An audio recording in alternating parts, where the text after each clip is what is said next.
Welcome to the Rocky and Meisty show presented by Jew Stool. Thank you for joining us, everyone. Let's get right into it.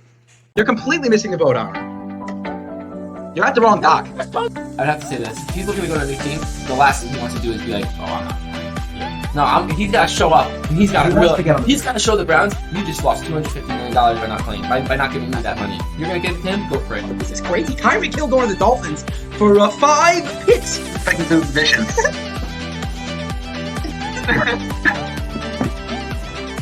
Should we end the podcast now? I meant breaking news.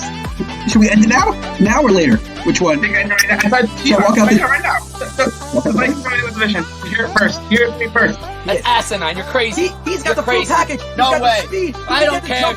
No way. I can't even. It's hard to even look at you right now when you say something like that. That's crazy. We want to talk about legacy-defining plays and legacy-defining throws. 13 seconds, and you get the ball into field goal range. That is absolutely insane. I'm going to be frank with you guys. Mitch Trubisky is not a good NFL quarterback. He has never been. Okay. And guess what? In basketball, you use a basketball. In football, you use a football.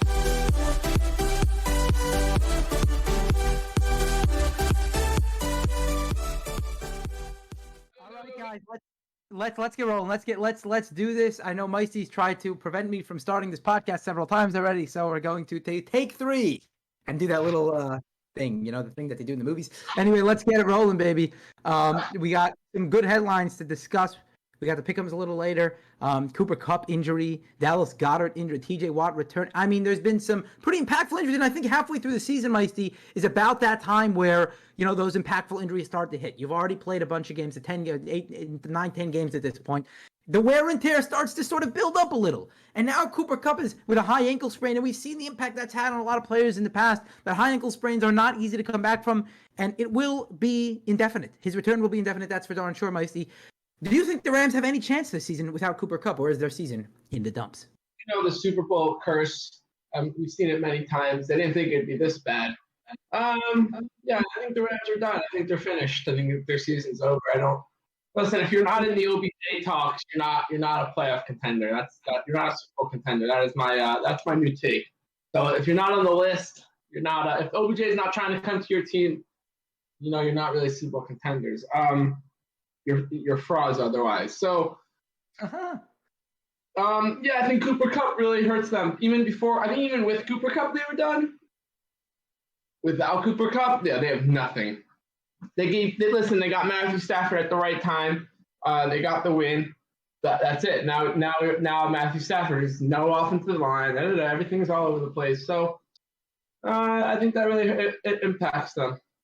Yeah, I think you mentioned it, right? Before Cooper Kupp went out, they weren't particularly playing well. They have half as many wins and losses at 3-6. And the offensive line has been a big culprit of that, Meisty, right? They have the second to worst pass blocking grade rather in the league according to PFF. And I think run blocking grade, they're number 21 in the league. So, neither category in the offensive line and the blocking in general has been particularly good for the Rams. Now, all their offensive linemen are in the lower echelon of the league, except for the center, who's more close to average. It's just been awful there. And the splits when Matthew Stafford is under center compared to when he's kept clean. For example, I'm looking at a list right now. Matthew Stafford, when under duress, when under pressure, he has a worse passing grade than the likes of Davis Mills, than the likes of Daniel Jones, than the likes of Jared Goff, than the likes of Marcus Mariota. His passing grade, when under pressure, or his offensive grade, his overall grade is 46.3. His passing grade is 47.5. 2 touchdowns, 2 interceptions, 6.1 yards per average. Not good numbers when he's under pressure. Has it been much better when he's passing from a clean pocket? It's always better when you're passing from a clean pocket, right, Messi? Only Patrick Mahomes is better when teams blitz than when they don't. So it's much harder to pass from a clean when a quarterback is under duress. But at the end of the day, Matthew Stafford struggles mightily when he's under duress, and he's been under duress the entire season. With that being said, the team is already struggling, like you said. Now you take out Cooper Kupp, who, enough has been said about Cooper Kupp, the 6th best receiver in the league this year, and, always up there in receptions. Triple crown last year. Did he get triple crown? One of these last years. He got the triple crown, receptions, receiving yards, touchdowns, always up there with all these numbers, Meisty. And he's just an incredible route runner. He somehow does damage after the catch. It doesn't make any sense. Meisty, you're completely right. Rams are D-O-N-E. Finished. Finito. Whatever word you want to insert here. So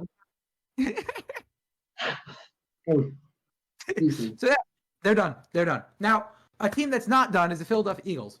But even though, and yes, you might be like, what do you mean they're not done, Rocky? They just lost to the Commanders on Monday Night Football. But at the end of the day, the Eagles are, have one of the probably most complete team in the NFC. I was actually watching a PFF. They have a daily show, by the way. It's a very good show. It's called, oh my gosh, I forgot what it's called. Anyway, I watch it, and it's just football, maybe. I forgot what it's called. So they did power rankings, top 5 teams in each conference. Top 5 in the AFC, top 5 in the NFC. And both of them agreed that the Eagles were the best team in the NFC. Like, that was the top of the board for both of them. It wasn't even like a discussion, even after the loss against the Commanders. Because this is the only team you can really point to in the NFC and say, we're confident this team is going to be really good for the remainder of the season. The Vikings, you had questions. They've sort of won a lot of games really close by 3, by 4, by 1 possession. Comebacks, right? Even though they have a really good record, it hasn't quite looked as good as maybe you would think based off their record. The Cowboys, we already know their struggles. The Giants are overperforming. So there's a lot of the Bucs are supposed to be the best team in the NFC, but that hasn't worked out for some reason, although they've won 2 straight now. So you look at the Eagles and you're like, they're the most complete team in the NFC. Losing Dallas Goedert. Dallas Goedert on this team was number 3 in targets. So if you look at obviously the guy who leads the league in targets, it leads the team in targets is A.J. Brown, 73 targets on the year. That's a lot of freaking targets through 9 games, 725 yards. Dallas Goedert has less targets and less receptions than Devontae Smith, and still 60 more yards, Meisty. But process how crazy that is. Dallas Goedert has less receptions than a wide receiver. A tight end has less receptions than a wide receiver and has more yards. You know what that means? Dallas Goedert is more than just a tight end. This guy can run a little deep. He can run those intermediate. He can live in the intermediate range. He doesn't have to live in the short range like a lot of tight ends do, right? He can run deep. He can run 15 yards down the field. His average yards per reception is 12.7, as opposed to Devontae Smith is 10.5. So when your tight end is averaging more yards per reception than your wide receiver, you know that you have a very versatile player in your tight end. So losing Dallas Goedert, do we know how long the injury is for? No, but losing Dallas Goedert for any period of time is going to hurt the Eagles, and it could take a win or 2 away from them. I don't know. It's spreading the ball around. It's sort of been what Jalen Hurts' MO this year to those 3 guys. Those 3 guys account for almost all their targets this year. Those 3 guys, A.J. Brown, Dallas Goedert, Devontae Adams. You take one of those 3 guys out of the equation, it's going to be tough, Mike. It's going to be tough. You've given a lot of takes this season. This might have been the worst of your takes. Rocky, Dallas Goedert, I mean, listen to this. When Zach Ertz was on the team, he was the number 1 tight end for them. And they were very reliant on Zach Ertz, right? And Dallas Goedert came along, and he was very reliant for them as well, and they just moved on from Zach Ertz, and they went from him. Okay? The Eagles will just now throw it to the next tight end. It doesn't matter.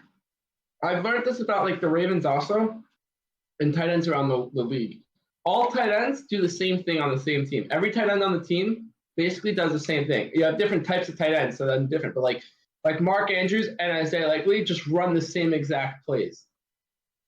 Dallas Goedert and whoever the next guy up, first of all, he's to miss extended amount of time, probably going to the IR, so that could be 6 weeks.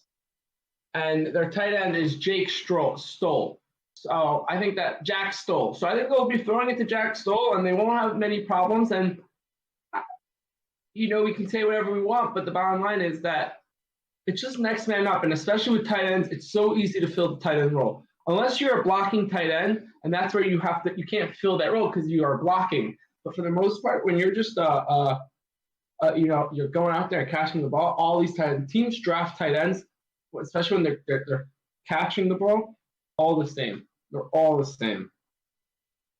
Yeah, I mean, I don't necessarily agree with that. Like, you look at a guy like Dallas Goedert, his production is really remarkable. 51 targets this year. I said 53. 51 targets here. He has hauled in 43 of his 51 targets. That means only 8 of the passes directed toward him, only 8 of the 51 passes directed toward him were not hauled in. That's a remarkable rate. Even a guy like Travis Kelce has not hauled in 20 of his 83 targets, right? So the discrepancy between targets and receptions for Travis Kelce is 20.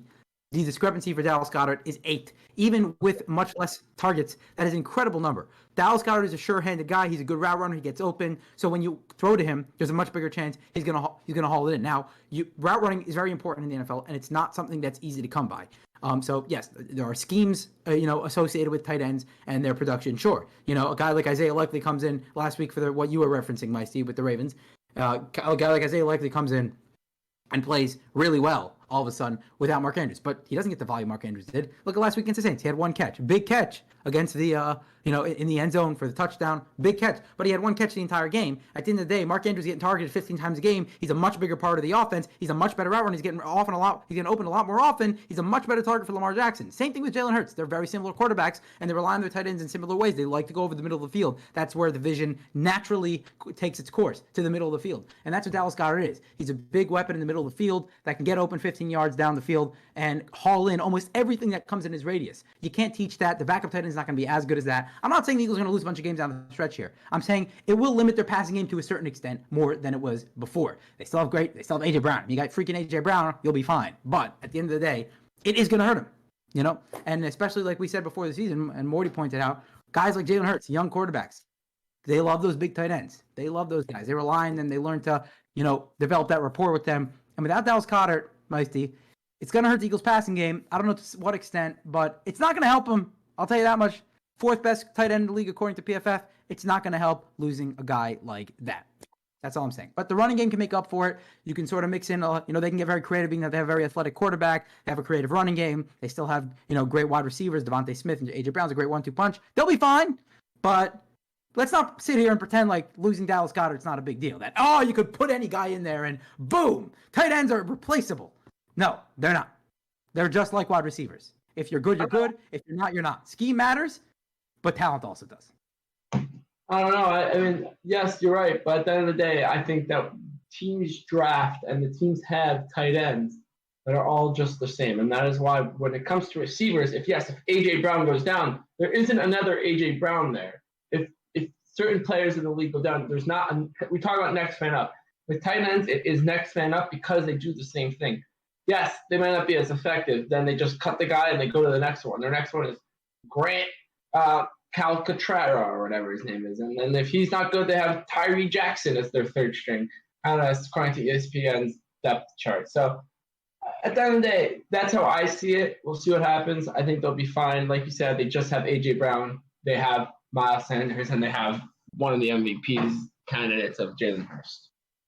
So now focusing our attention on a guy that's returning to play is T.J. Watt. And I think that Steelers defense, Meisty, looked completely different when you put T.J. Watt in the equation, right? Four pressures, like I mentioned, in only 2 games this season. So he sort of goes out in week 1, and we're all sitting here. We're all sitting here when T.J. Watt went out, and we're like, this is going to change everything. He pass rushers, granted he's only a pass rusher, and pass rushers don't have an enormous impact on the game. But when you're as important of a piece to the defense as T.J. Watt, being in an already pretty important position, rushing the quarterback, making sure he has to get the ball out quicker, which is obviously a very important position to be in. It's going to make a difference. T.J. Watt obviously led the league in sacks last year. I think number 3 in pressures.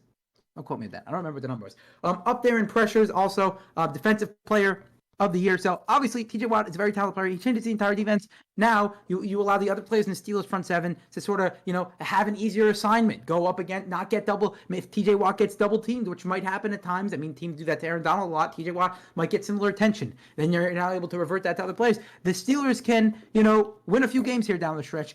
Every team in the AFC North, Meisty, you have to remember, has a pretty easy schedule down the stretch. Because, all the teams have pretty much the same schedule with the exception of 3 games. And probably 1 or 2 of the games they already played. So at the end of the day, the Steelers can win a few games here. Kenny Pickett looking a little better every game, not making those late game turnovers. That was the difference against the Saints last week. And the Steelers are not a team to be reckoned with. They're not great, but they're not bad. I still think they'll end the season with 7 wins, as I predicted before the season, Meisty. So T.J. Watt makes a difference. He makes a difference. Call me T.J. Watt leads the league in sacks at the end of the year? Anyway.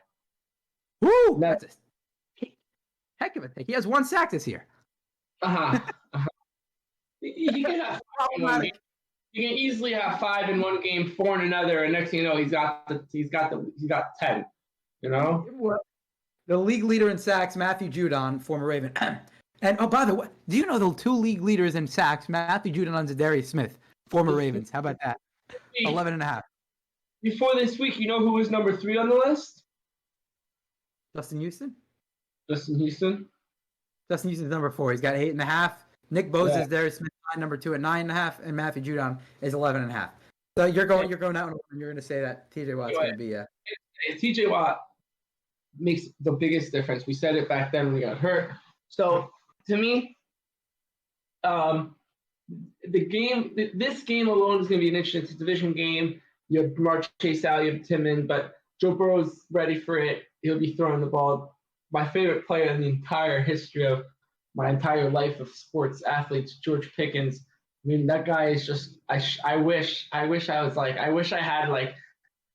If they say if you did like open heart surgery on him, he would have the amount of dog he would have in him. I want some of that. He's got like, dude, that man is full football. George Pickens, don't mess with me. I will hurt you. He's all of it. I mean, he's football. He is football. He's a real Steeler. He's a real Steeler. Understand? I listened to a podcast and they're talking about, the Steelers have to have a game where they bring out Hines Ward and he hands the torch to Pickens and said, "You are me." That's what he is. But I think he's even better than Hines Ward. I think that this guy is. When he wasn't drafted and I watched him fall in the draft and I'm like, what are teams doing? What are we doing? And I remember when the Ravens were drafting, I'm like, can we just take him? Like, I know there's other better options, but like, can we just? This guy is the difference maker in a team. The Steelers always get it right. Steelers always get it right when it comes to these guys. Every time a receiver, they are the best receiving drafting team in the league. It's unbelievable. Every play they turns into gold. Santonio Holmes, Antonio Brown, Emmanuel Sanders. Year after year after year, these guys were just developing to Mike Wallace. I mean, these guys were. Here's my quick take on George Pickens. When the Ravens didn't draft him, and it didn't make sense, and I'll tell you why, real quick. The Ravens, for some reason, are always looking for a receiver that's willing to block. And there's one more. The only thing he loves more than catching the ball is blocking. He loves blocking.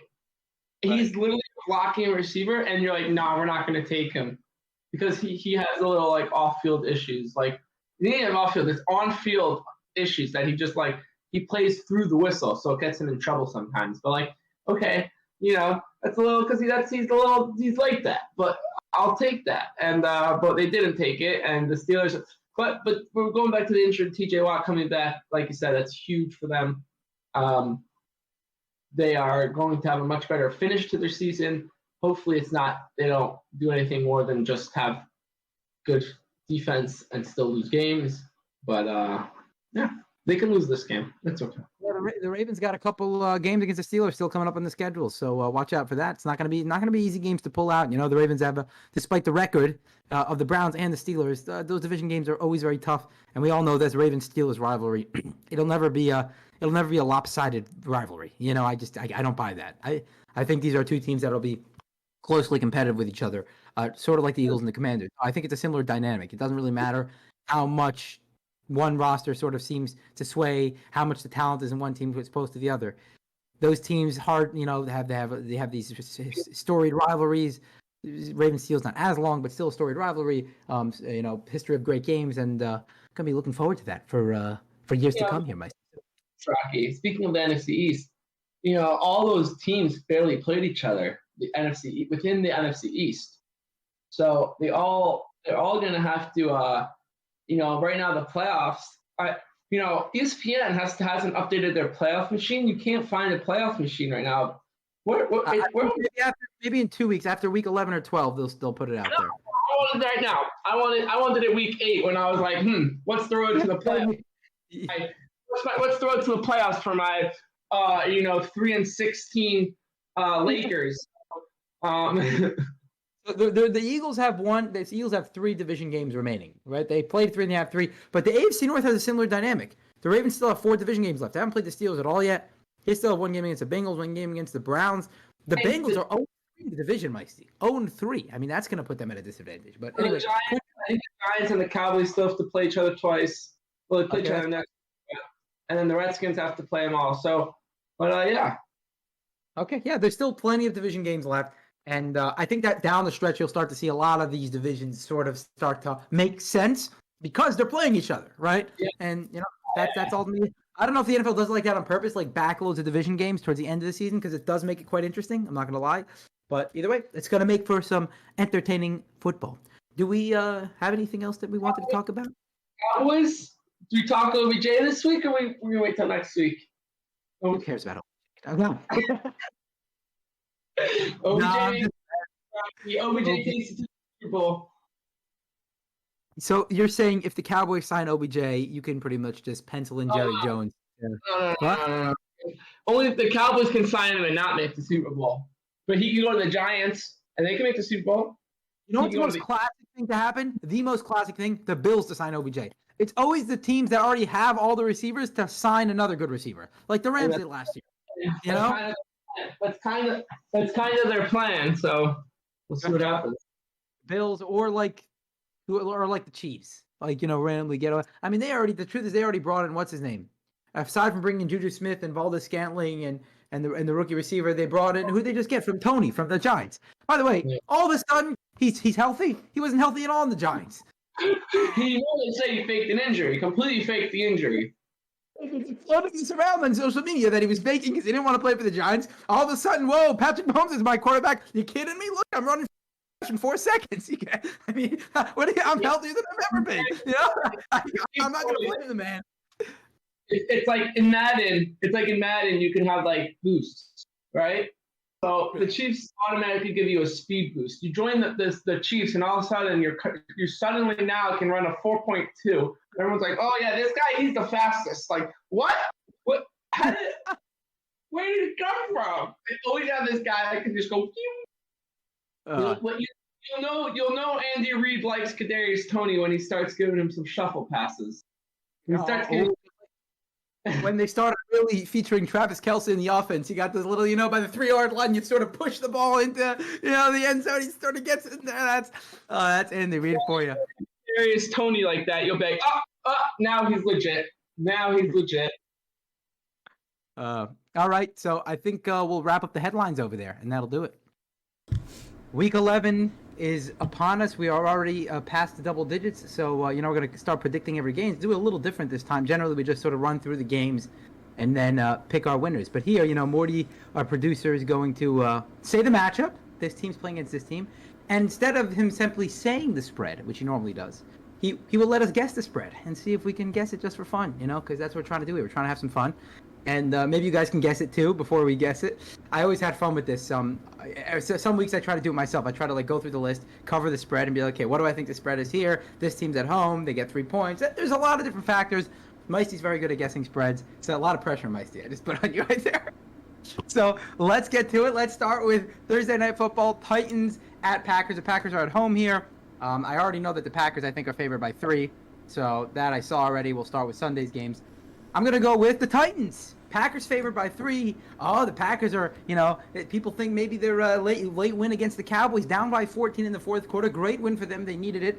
The Titans somehow just win games against mediocre opponents. And that's what the Packers are this year. They're a mediocre team. I mean, I didn't think that going into the year. Took a lot of convincing from Meisty to convince me otherwise. I was holding on to the chance that the Packers could win this division until the very end because I called them a lunatic for picking the Vikings to win the division. And turns out the Vikings are pretty much have it in the bag. They're 4.5 games up. They have the biggest lead in any division that any division leader has right now through 10 games. So it looks like the Vikings are going to win the division. Packers could have a chance to wild card, being that it's a wide open NFC. But the Titans find a way to win game against mediocre opponents.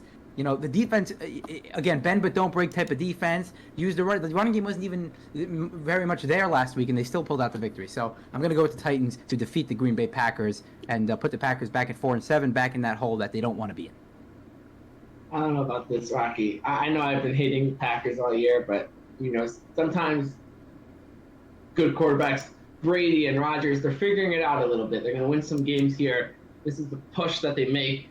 Packers will find a way into the playoffs as well.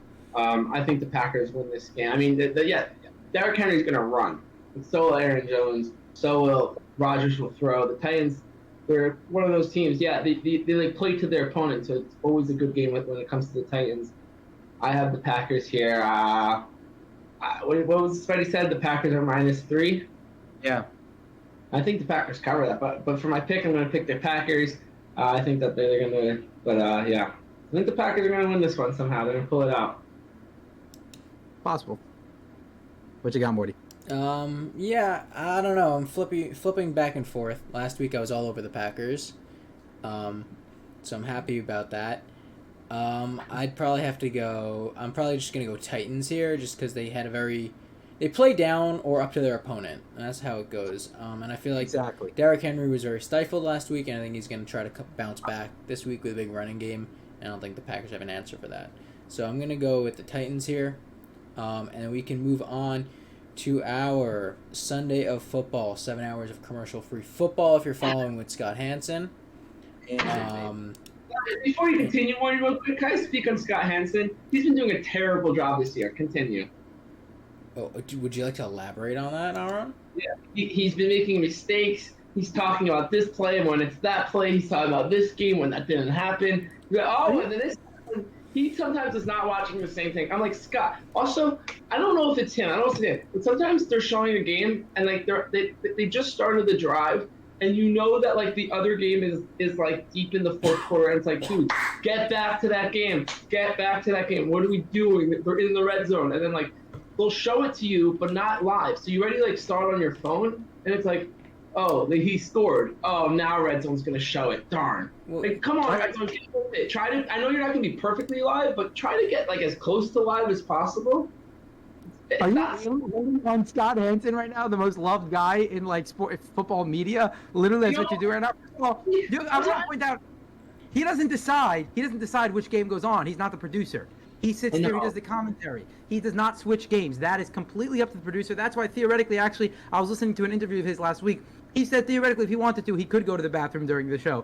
If infamously, or maybe famously, depending on how you want to look at it, he goes 7 straight hours without going to the bathroom. He's done it since 2014. But he said he could do it if he wants to, because his producer could switch back and forth. He doesn't, because he's convinced that the second that he leaves, the biggest play in the history of the NFL is going to happen. And that's a football junkie. That's a guy you want manning NFL red zone every single time. He loves football. Give him a break. He needs to pee. You can't even imagine how badly he needs to go. 4 hours into it.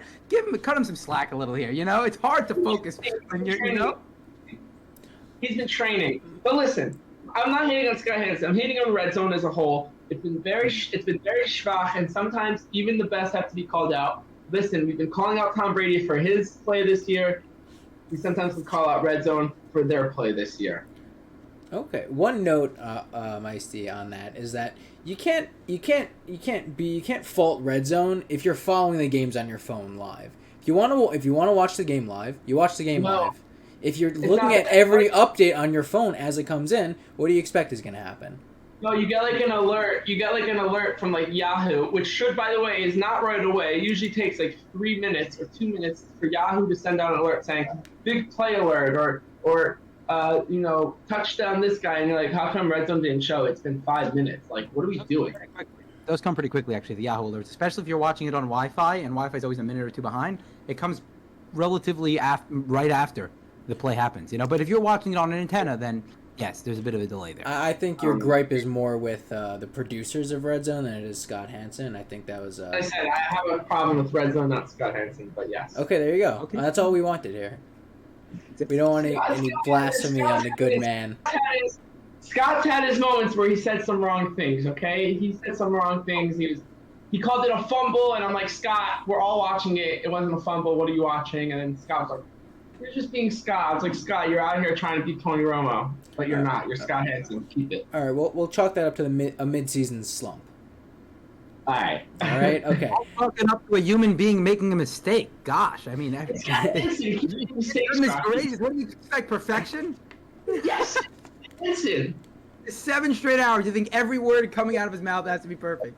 Your expectations are through the roof, man. I gotta say. All right. Anyways, love him or hate him, Scott Hansen is gonna come with us through these 1 o'clock, these 4:25 games. Starting with the Chicago Bears playing in Atlanta versus the Falcons. The line, Rocky, you have any clue here? I think Falcons -1. -1, okay. I think Falcons -1. They have at home. At a neutral field, I give the Bears just because they're probably a little more of a hotter pick, maybe -1 or -2. But the Falcons have more of a realistic chance of making the playoffs, being that their division is so bad and the wild card. But yeah, I don't know, Meisty. What do you think the line is here? Falcons, Bears at Falcons. I'm just trying to think about this. I'm just trying to even. It's at Falcons or at Bears. In At Atlanta. Falcons. Give me Bears -2. Bears favored? I doubt that. Still have a Yeah. worse record. I don't know. Yeah, Okay, that's a guess. You guys are both on the wrong side of this. It's Falcons -3. Okay. Is Maryland going to be legal this week? Can we figure this out? I got to be placing money on this. Get that betting in there. So I'm going to go with the Falcons here. I'm just not. I went against the Bears last week. Justin Fields been playing way better than I thought he would. He's like a top 15 quarterback this year. If you couple together the rushing ability with the passing ability, obviously he's not a top 15 passer. It's not what I'm saying. But he's one of the better quarterbacks in the league this year. If you look at his performance on the field, that 62-yard run to give the Bears the lead last week was just a dynamic run you only see from the best rushing quarterbacks in football. So I think he's definitely established himself as the best rushing quarterback in football.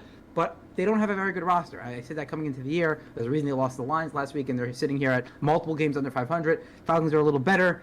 Put up a dud against the Panthers. They'll come back and win this week against the Bears. But no line there. Go with the Falcons. Homecoming game for Justin Fields, Georgia native. Just another craft defense that he goes up against that's going to allow him to run, and throw deep. He's going to love throwing to his tight end Komet. It's the same thing we've been watching with Lamar Jackson and Mark Andrews. We're going to see that with Justin Fields. Maybe not as effective. Their defense maybe isn't as good, so they're not winning the games like the Ravens, but they're putting up the numbers like that. So I think that I think the Bears win 10 by 10 points here. 30-20, 35-20 even maybe. I think they're going to crush them. I think this is ridiculous. Morty, we'll talk later, but we gotta make some money off of this. But yeah, I think the Falcons defense stinks, and the Bears just put up 2 competitive weeks. If you think they're not going to go put up a third one and go try to win this game, Lost to the Lions last week. what? They lost to the Lions last week. Their defense is so bad. I mean, 1 week they're Justin Fields threw away the game with the late pick 6. That was completely his fault. I mean, he's been playing well. He made up for it. He made up for that pick 6. Yeah, fine. But you have to charge him for the mistakes just like the good plays. You know? I think they cancel each other out. Yeah, if tethering out against the Lions meant still losing, then what'll tethering out against the Falcons mean? They could win. I don't think the Bears are particularly good. Fine. So wait. Aaron, are you picking the line? I'm picking the Bears to win. No spread. Okay, fine. All right. I mean, Aaron, what you were saying about betting wise, 86. Bears spread. Bears spread +3. Okay. Listen, Aaron, you're riding with the public here. 86% of the money is on Chicago spread. Yeah. Bet it now. Can't bet it. Put it on the Falcons. Put it on Vegas, baby. That's the Vegas right there. If I've seen Vegas trap somebody, there it is. Mm-hmm. I think I'll take Chicago here in an upset. I do like Falcons at home, but the Bears have been getting so close, is that they're finally gonna push over the edge. I think they're gonna steal this win away. And we can move on to our next game. The Cleveland Browns at the Buffalo Bills. I think we were all privy to the game of the year last week. The Buffalo versus Vikings. Rocky, how many points do you think Buffalo is favored by at home? I'm going to go -8. -8. That's my flat guess. How about you, Meisty? Bills over the Browns. Give me -9. Give me -9. Bills. -9. All right. We have a winner. Rocky nailed it. -8. It's -8 exactly? Exactly. It felt right. I was going to say 7.5, but I'm like 8. It sounds like it should be a little more than 7.5. So at 8, I got. Oh, Meisty walked away because he didn't guess it. Okay, so I'm gonna get the. I'm gonna have to pick the Bills here. I'm very tempted to pick that -8. -8. As Meisty expressed, it is a little low, right? You're thinking maybe it's going to be a little higher there against a Browns team that's been struggling this year, especially if they're getting Deshaun Watson back in a couple weeks. You know, don't have him quite there yet. Passing game started to slow down. Jacoby Brissett started off the season pretty well, now a little less accurate. Anyway, I'm going to go with the Bills straight up here, not touch that line. How about you, Meisty? I think that the Bills are going to steamroll them.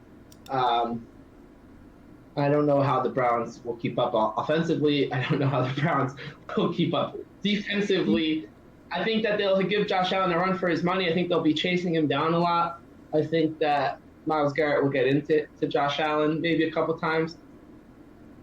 but I don't see how they're going to stop the receivers. I don't see how they're going to.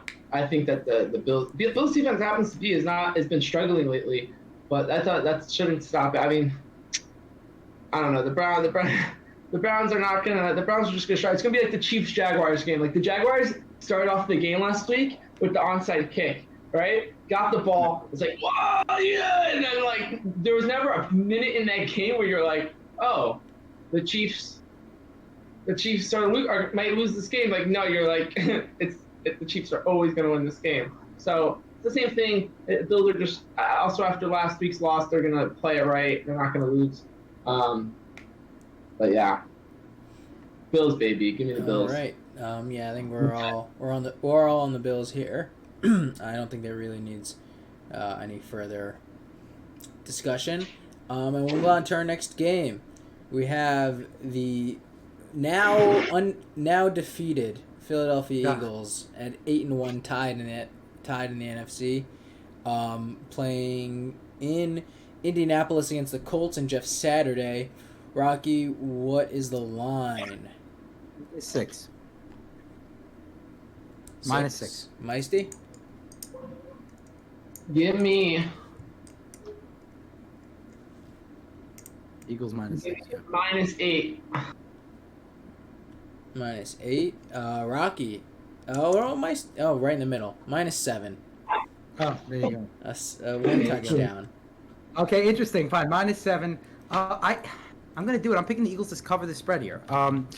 You gotta overreact to Monday night loss against the Commanders. Division games are always tough. Everyone knows that. Us Ravens fans know they always struggled against the Browns. Although they came out on top, the Browns always gave them a run for their money. The Bengals have kicked the Ravens, so many times over the years, even when they were not necessarily the superior team. So those division games are always tough.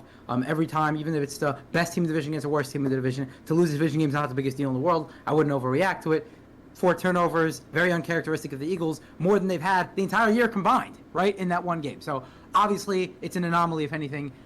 Eagles should take care of business against, a Colts team that's not particularly good. Better with Matt Ryan, obviously, than Sam Ehlinger, but not particularly good. I'll hit the Eagles -7. If you ask me, I think this game stays relatively close because the Eagles are coming off the short week. The vibes in Indianapolis are through the roof. Like, if there's any team that you want to be, like, rocking with right now, it's the Colts. Like, yeah, they might not get anywhere. They might not make the playoffs. They whatever might happen will happen. But right now, that team, like, their coach doesn't even know what he's doing. He's just going out there being like, I think we should run the ball because okay, let's run the ball. And that's what they're doing, and they're having a good time out there. And Matt Ryan just secured his job, clearly, for at least another week. I think that he's fighting for his job week to week, so I think that'll make a difference. Now, once again, the Eagles aren't going to lose another game here. The Eagles are going to beat them, but they're not going to beat them well, and it's probably going to be like one of those like late touchdowns by the Colts, so it makes it look closer. I'll take the Eagles to win, but I think that it's going to be much closer at the end of the score will look closer than it actually was, but it'll be close again. All right, yeah, I mean, obviously here I'm going to go with the Eagles, and I'll take the spread as well. They've obviously been having troubles defending against the run ever since they lost Jordan Davis. They did just pick up a vet to help them out for the remainder of the season. They lost. They're like, we need help. They lost once. Right. Well, yeah. They weren't able. They realized that they really can't cover up for Jordan Davis, who's first round draft pick. I don't remember exactly when he went, but he was up there, and he was doing great. And then when he went out, they just kind of collapsed. So I'm gonna take the spread here. I think they're gonna bounce back in a big way. And we will move on to our next matchup. A great divisional matchup here. We have the Jets going into Foxborough to play the Patriots. The Jets are 6-3, Rocky. Favored by 2. I think the Patriots are favored by 2. That's my -2. Meisty? Give me 2.5. Patriots 2.5. But I don't understand why. You don't think the Patriots should be favored at home? No, I just don't think so.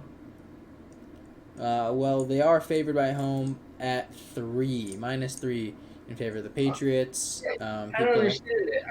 I figured. I just didn't understand it. Like, the Jets are going to win the game. Okay, you think the Jets? I actually think the Patriots are going to win. The Patriots have the Jets' number, honestly. Like, no matter how good the Jets are, and I said this a couple weeks ago when they played, Bill Belichick's got that team's number. It's like, division games are always close to. I just mentioned Eagles lose to the Commanders, no big deal, division game. But like when it's Patriots Jets, I mean, Patriots are a pretty good bet in these division games. I'm going to go with the Patriots. You got the Jets, Meisty. All right, Meisty's on the Jets, Rocky's on the Patriots. I'm gonna have to go with Rocky here. It's very scary for me to bet against Bill Belichick. And listen, the Jets have been doing some things, but again, Patriots. Bill Belichick has their number. I think they just get outcoached here. Okay, let's move on to our next game. Whew. This is quite the matchup. We have the LA Rams, who just lost Cooper Kupp. The Super Bowl champions, sitting at 3-6, going into New Orleans playing the Saints at 3-7. Two fourth place teams, respectively. Rocky, who's favored here? Is Matthew Stafford playing? Do we have an update for that? I'm trying to look that up right now. See if that, because that's that's huge. Yahoo Sports will not show me headlines for this game. It's one reason to Cooper Kupp, Matthew Stafford. It's all about Stafford has returned to practice. Fine. So let's say he does. Let's say he plays. Yeah, I mean, the Saints are really struggling to find their identity on offense. Like, last 2 weeks, last week against the Steelers, I don't know what the heck that was. The week before against the Ravens, I don't know what the heck that was either. Struggling against these AFC North teams, but nonetheless, the Rams need a bounce back win here at 3-6. Matthew Stafford comes back. They still have some weapons there, even outside of Cooper Kupp. It's going to be a big loss for them. But at the end of the day, good enough to beat the Saints. Bounce back win. I'll get the Rams. And I think that the Rams are probably favored in this game by 1 because they're on the road. That's what I'm going to guess. Micey? Right. Give me. You said it's in New Orleans. In the Superdome. Give me Saints -1. The line Saints is at -4.5 for the Saints. Really? Mm-hmm. Dude, maybe Vegas knows that Stafford's not playing. See this, Gershon. It's possible. I don't know. Okay. Micey, who you got? Give me the Rams to cover because there's no way that unless Matthew Stafford doesn't play, but even if without Matthew Stafford and without Cooper Kupp, I mean the Saints struggle, man. Kamara's going to run a million yards? Like, unless they're going to bring in Taysom Hill at quarterback, which they should have after I started him at quarterback last week in fantasy. Nonetheless, still dropped 150 fantasy points. Thank you, Justin Jefferson. But yes, I don't know how the Rams lose this game. Okay, I'm going to go with you on the line there, Meisty. Rams +4.5. I like that spread. Yeah, Moscow. Okay. All right, yeah. I'm also, Rocky, put me down for the Rams spread as well. I think it's going to be a very telling game for the Rams. We're really going to find out how, what this Cooper Kupp situation is going to mean for the rest of the season for them. Yeah. And we will move on to our next game. The Detroit Lions going into MetLife Stadium to play the red-hot 7-2 New York Giants. That's like the ugliest 1-2 team I've ever What's seen. the line? Giants -4.5. Giants -3. Giants -3. Ding, ding, ding, ding. Micey's got it. Good job, Meisty. Giants -3. That's a Interesting small spread. line. I would expect a bigger spread, no? Yeah, I mean, I'm going to go with the Giants now. Maybe I'll take that spread. I don't know the other spreads yet. But yeah, I'm definitely going with the Giants. For now, the Giants are very fortunate in that they haven't had too many difficult games. Their only real impressive win this season was coming back from 10 down against the Ravens, right? But other than that, they've just ran into a lot of easy games. And listen, a win is a win in the NFL. They win this week against the lowly Lions. They have 8 wins. There were 6 games above 500. Give me the Giants. Okay. First of all, I don't know if you saw these numbers, Rocky. The Giants are running the ball at record numbers. The numbers that Saquon Barkley's rushing attempts hasn't been seen since 2004, and that was when the league was like heavy rushing, and the Browns were like just because they didn't have a quarterback, so they just whoever their running backs were, they just handed it to them. But they're just running the ball with Saquon, and they're not going to stop until either he gets hurt or they win games. And it's winning football for them, so it's working. And I think the only way that the Lions have a chance of winning this game is if they're able to run the ball. So whoever gets out to an early lead first will have to hope their quarterback. But I never will trust Jared Goff in the cold, in MetLife, in November. Give me the Giants to win. I think they're going to win, by a whole 4.5. But give me just the Giants to win. All right. I'm gonna take the Lions here.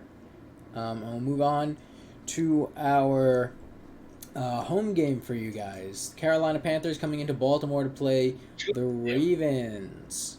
Rocky, how much are the Ravens favored? I saw the spread already. So Rocky this is saw the one game I spread. saw. Meisty, do you also have the spread? Did you see the spread, Aaron? No, The Ravens. I actually just see it on the screen. I see Ravens Panthers, and it doesn't show me the spread.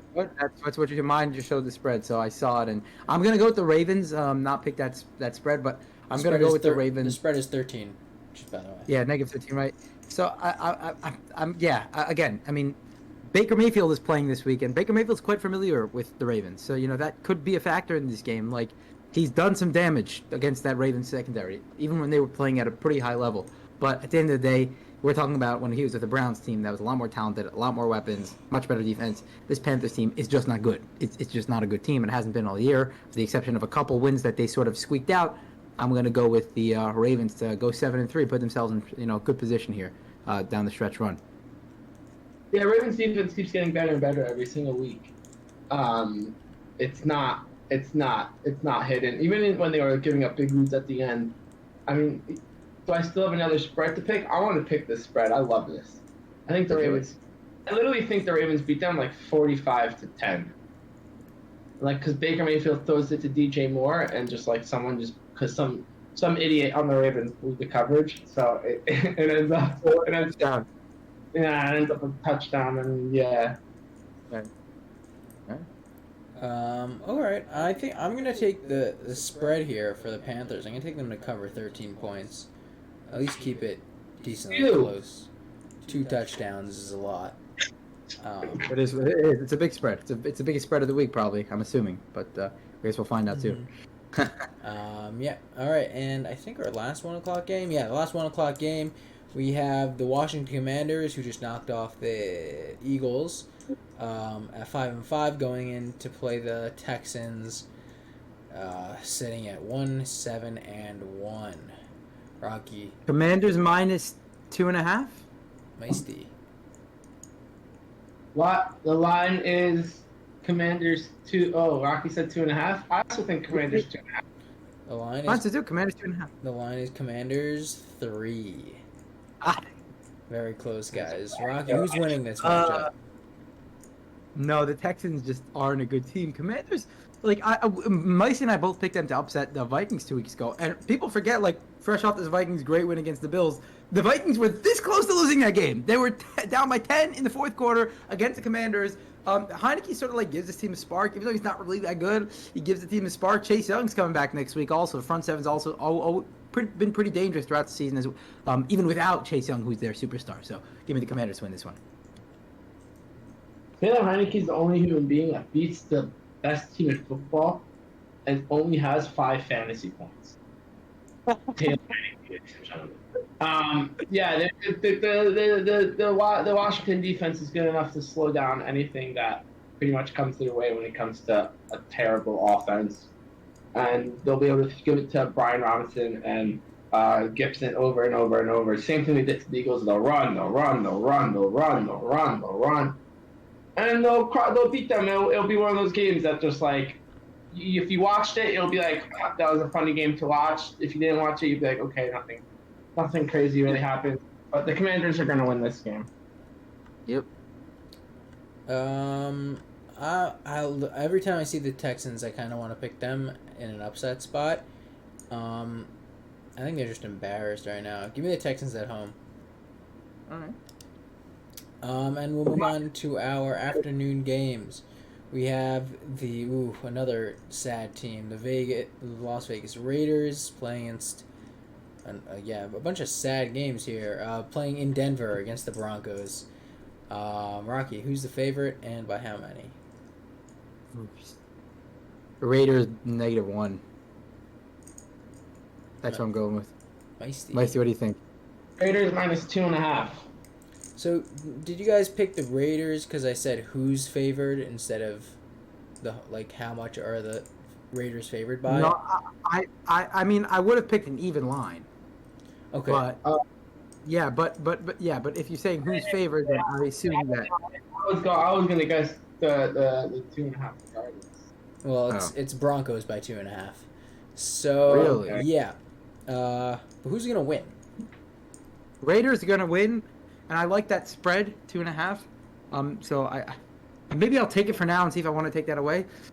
The Broncos' offense is awful. I mean, their punter is the most active player on the roster, and that's not even a joke. I mean, it sounds funny, but it's not even a joke. The man punts 6 or 7 times a game. It's unbelievable. He's really getting his money worth. I think they should really pay him more than he's getting paid right now, because he touches the ball just as much as Russell Wilson nowadays. I mean, it just doesn't look good for the Broncos. Like Russell Wilson, the timing's off. Like in the beginning of the year, I was sort of like, well, it's an adjustment to the new system. Nathaniel Hackett, new coach.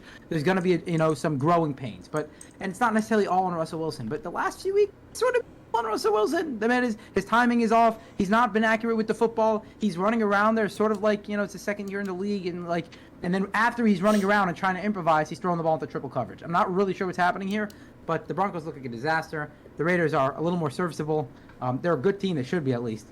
Just not playing well this year. I'm going with the Raiders. +2.5.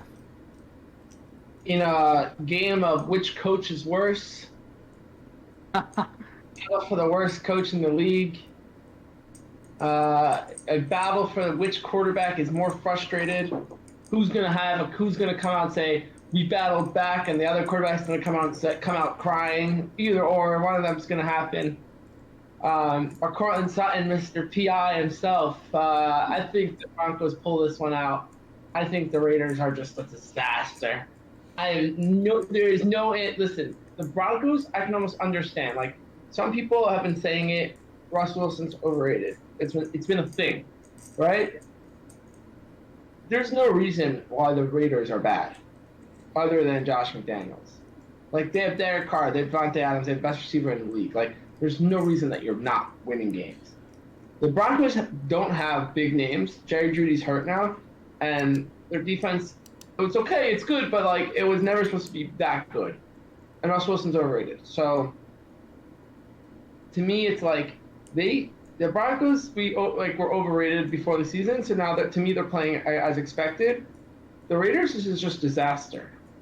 And the fact that Josh McDaniels still has his job is, I applied for the head coaching job. I thought maybe if nowadays they hire anyone, you don't have to have experience. You took the shot. You took it. The blow. Cheap shot. So, listen. I think I can coach and win more games than what's his name from the Browns, or I think I could. I think so. I think I can get more wins than Hackett. Dude, these guys. It's so sad to watch. They're good players, and their game management is awful. I don't know. We have to get them on the show somehow and ask them why they're so bad at this stuff. It'd be cool to get an interview with them. Yeah. Coach, you All right. I'm gonna take the Raiders spread here to cover that 2.5. I think the Raiders are probably the best team on paper with the worst record. So I think it'll click eventually. Nope. And we can move on to another 425 game. This should be a good matchup. We have Dallas Cowboys going into Minnesota to play the Vikings. Rocky, this spread, what do you think? So, the spread is probably Vikings by 4.5. At home, you give them 3, give them a couple more because they're probably, they're 8-1, 8-1 or 9-1 at this point, whatever they are. 8-1. 4.5. Vikings by 4. I'm gonna go 4. What do you think, my team? You know what? Give me Dallas -2. No, it's at home. Not really. The spread is Dallas -1.5. No way. Cowboys are favored on the road? In Minnesota, no less. The Vikings. I was going to pick the Cowboys to win this game, and I thought it was going to be like such a crazy shock to all of you. But now that they're favored, it's not really going to be. I think the Vikings have to lose a game eventually here. Now they ran up against a great team last week in the Bills, and by some miracle pulled that game off. Credit to them. But it was a matter of Justin Jefferson last week. Just a ridiculous stat. I believe I think he had 10 receptions last week. At least five of them had less than a 50% catch rate. Meaning the percentage of him catching it was less than 50% on 5 of those receptions. So if you go back and look at the highlights, practically a majority of Justin Jefferson's 10 receptions were extremely contested, and he should not have caught it, and he still did. Aside from the crazy one on 4th and 18, all of them just ridiculous catch after ridiculous catch. This man is just like a crazy talent, as we knew already. But this was sort of his Hall of Fame coming out party. Now people are like, yeah, this guy continues like this, he's going to be a first ballot Hall of Famer. But with that being said, I think the Cowboys defense has been probably one of the most stellar units in the league this year. I'm going to be interested to see how Trevon Diggs goes up against Justin Jefferson. Probably not take as many chances as he normally does, right? He likes to gamble a little and try to go for those interceptions against Justin Jefferson. I don't know if he can do that so much, but with the Cowboys to pull the upset here, come back after a loss against the Packers and try to maintain the wild card race. All right, Meisty, thoughts? I think that once again it's going to be a very close game, but the Cowboys become Cowboys, and they do Cowboy things, and they know how to blow games better than anyone. The Jerry camera will get Jerry Jones' face just being like, and I think that this the Justin Jefferson rematch. Oh no, that's not him, against Trevon Diggs. I think he's going to burn him. He's going to burn him to shreds. I think the Vikings do win this game. I think they win it easily. The Cowboys offense will have some fun trying to throw the ball around, but at the end of the day, as long as Cooper Rush is not sitting on the bench, the Cowboys aren't going to win football games. All right. Yeah, I'm gonna go Minnesota here. At home. What? Surprise. Yeah, I was very close to picking them last week. But we will move on to our next game, the Cincinnati Bengals, fresh off a bye, I think. I kind of forgot about them. Going into Pittsburgh to play the Steelers. This game was flexed out of Sunday Night Football, and then flexed in for Chiefs Chargers that last week. So it was supposed to be Sunday Night Football. That's why on my schedule here on the spreadsheet, if you guys see, I had it has the Bengals Steelers on Sunday Night Football. But yeah, so this is 425, I guess, in the end. And Steelers are at home. I'll give the Bengals 3 points, Marty. Okay. Bengals 3 points. Might the Bengals get any points here? Or how much? -4.5. Right in between. 4 points for the Bengals. 4 points. Bengals 4 points. Did I picked all 3 of my spreads already. Yeah, I'm gonna go with the Bengals here. The Steelers even shut down the Saints last week, but and Jamar Chase is not playing this week, so they might have a little easier of a time in the back. TJ Watt changes that entire defense. We know that. 2 pressures last week, 4 pressures on the year, and only his 2 games playing. So obviously it changes the entire defense, it changes the complexion of the entire team. But the Bengals sort of need to keep pace here in the AFC North with the Ravens having an easy schedule down the stretch here, so I'm going to go with the Bengals to win this game. Give me the Bengals. No Jamar Chase, like you said. Joe Mixon will be mucho active, and but the Bengals, I think they win on a game-winning drive. Typical, the Steelers blow it type of thing. Joe Burrow, typical. Joe Cool drives down the field, does the Joe Burrow thing, comes back to the interview, says, never had a doubt. Something like that. Joe Burrow for you. Morty? That's it. Who you got? Yeah, I mean, I'll probably have to go with the Bengals here. Rested off a bye. And we'll move on to our Sunday night game, like Rocky said. The Kansas City Chiefs going in to play the LA Chargers. What's the spread at, Rocky? Okay, so Keenan Allen and Mike Williams still out. Considering the Niners were 7.5-point favorites. I think back this week. Keenan Allen's back this week?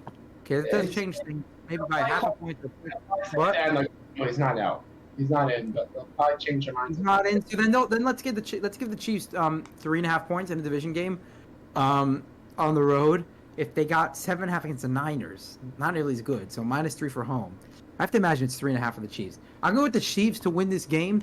As much as I want to pick the Chargers, the lack of weapons really hurt them. Even though they got up to a 10-point lead last week, playing against the Niners team, it's a very methodical, slow-moving offense. So, it's not like the Niners were ever a team that, they have a lot of playmakers, but Jimmy G is not exactly a playmaking quarterback. So it's not like the Niners are a team that score points in bunches most of the time.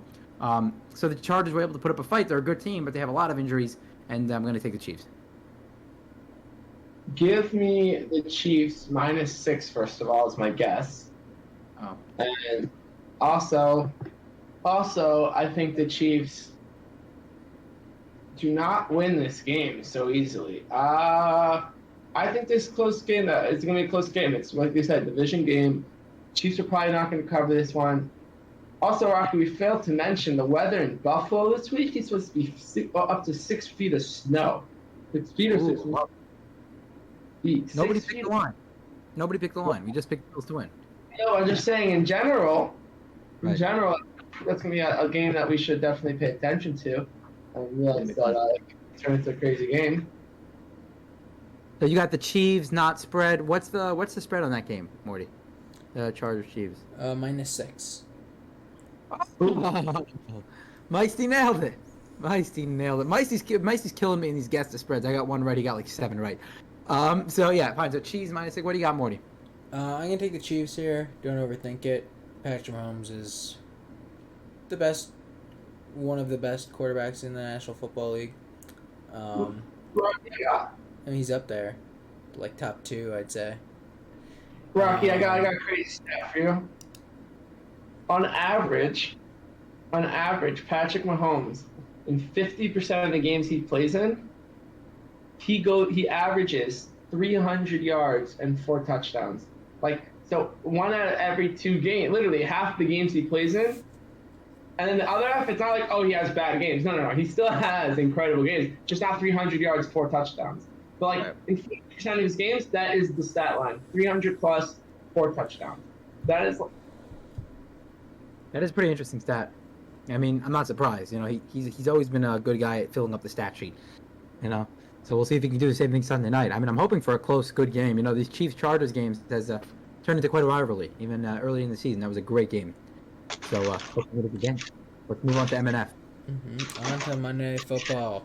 We have the San Francisco 49ers going into Arizona to play the Hard Knocks team, Arizona Cardinals. Rocky, where do you think this spread is at? Because it's up there. Yeah, I'm gonna go Niners -4.5.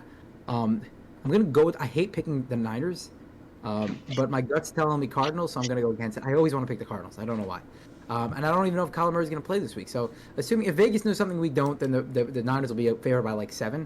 But I'm assuming Kyler's playing this week, so therefore maybe give it a 4.5 because the Cardinals have really been struggling. Okay, so sort of pulled off a win against a backup quarterback last week. Give me the Niners to win. But I'm going to go 4.5, assuming Kyler's playing. Niners. Niners, by the way, 6.5 points is my guess. But also, no Kyler. Yeah, I think the 49ers win with no Kyler. Colt McCoy is great, but Jimmy Garoppolo. So the Niners are favored by 8 points here. Right. So I said if there's no Kyler, then 7. So they're probably assuming that Kyler doesn't play. I'm assuming otherwise that line wouldn't be that big, especially on the road in the division game. But yeah. Who you got, Morty? I like you, Rocky. I like picking Arizona. Yeah. But just looking at San Francisco's roster, it's hard to pick against them. That's pretty stacked. Yeah, I guess with Kyler out, I'm going with Niners too here. Yeah. All right, so that'll wrap up the pick. Should we go to Meisty's Moneyline now, or should we get to the... Yeah, you want to get to Meisty's Moneyline now? Yeah, let's head up Meisty's Moneyline. Let's do it. All right, so Meisty, when you're ready, we'll go ahead and get rolling with Meisty's Moneyline. Welcome to my favorite session of the podcast. Gamble at your own risk. Don't call me if you lose your money here. But we love to find the money line that we each pick a money line that's gonna hit. You know what? Give me the Chicago Bears money line. Ride it or die with it. Rocky, what do you got? Money line, I gotta go with the Ravens this week. It's too easy not to pick. You got the Ravens coming off a bye at home, against the Panthers team that's just a revolving door at quarterback. So if you're giving me money lines, I'll go Ravens money line, and I'll go Eagles money line too if you want to throw it in there. It's also coming off a loss like that against a team that maybe will get a little more respect than it deserves just because it beat a team that's struggling mightily in the Raiders last week. Did play a little better. Offensive line played a little better. Defense played a little better. All of a sudden, Jonathan Taylor's running the ball effectively. Run blocking is good, but going up against a legitimate team like the Eagles. So I like the Eagles and the Ravens money lines for sure. The two powerhouses. Or do you got anything to add to that pile over there? Yeah. I guess if we're going for a value play, I think the Bears is definitely a good one. And the Ravens are really heavily favored. I guess the Commanders are only at minus 160. Actually, no, give me the Raiders plus 120. I think that's a good bet. That's a good one. That's a good one. If you're going to take that money line plus 120, you can even take that line plus 2.5, but it'd be risky. So we got from Meisty's money line. What do we got, Meisty? We got the Bears, we got the Ravens, we got the Eagles, and we got the Raiders. Let's see if we can hit it. Have we ever hit a Rocky and Meisty parlay? Absolutely not. We have not even gotten close. So let's see. Rocky, it's missed every single time on the first bet. No, actually, for week 1, I got it right. You guys all called me crazy, and I remember when I picked the Commanders to beat the Jaguars. That was my lock of the week, and I was right. But other than that, yeah, I haven't been so accurate. That's for darn sure. So, okay, fine. So that'll do it, everyone. Thank you for joining us. Again, week 11, Scott Hansen. Whatever works for you. We got the Packers-Titans. It's actually a big game, Packers-Titans, because at the end of the day, both teams sort of want that win, right? The Titans want to maintain that first place in the division. Packers need to maintain in the wild card race, but at the end of the day, it's football. Aaron Rodgers, Ryan Tannehill, Malik Willis, whoever the heck is under center there for the Titans. Derrick Henry, let's go, baby. Thursday night football tomorrow night, whenever you're hearing this. Tonight, whenever you're hearing this. Yesterday. Doesn't make a difference. Get ready for football, everyone. Thank you for joining us, everyone. Remember to subscribe on Spotify, YouTube, your preferred platform, and have a great weekend. Baby, we got triple games next week.